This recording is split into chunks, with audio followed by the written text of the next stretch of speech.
Hey there, and welcome back to our channel. If you're using Threads, the messaging app for Instagram, you may be interested in learning how to view your pending following requests.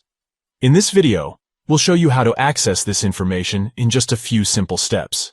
To get started, open the Threads app on your Android device. Tap on the profile icon in the bottom right corner of the screen. This will take you to your profile page. Next, tap on the three stacked lines in the top right corner of the screen to open the menu. Scroll down the menu until you see Privacy and tap on it. Now you've accessed the Profiles You Know menu. From here, you can view your following accounts, followers, and pending following requests. Tap on the Pending section and Threads will show you a list of your pending follow requests.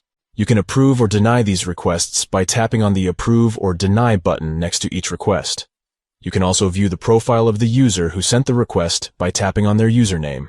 It's important to manage your followers to ensure that you're only sharing your content with people you trust or who are relevant to your interests. By approving or denying follow requests, you can control who can see your content and interact with you on Instagram. If you're a business or influencer on Instagram, you may want to be more selective about who you allow to follow you.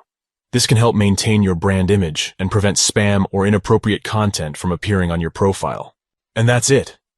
By following these simple steps, you can easily view and manage your pending following requests in Threads. Thanks for watching this video. If you found it helpful, please give it a thumbs up and subscribe to our channel for more tech tutorials. If you have any questions or feedback, leave a comment down below. See you in the next one.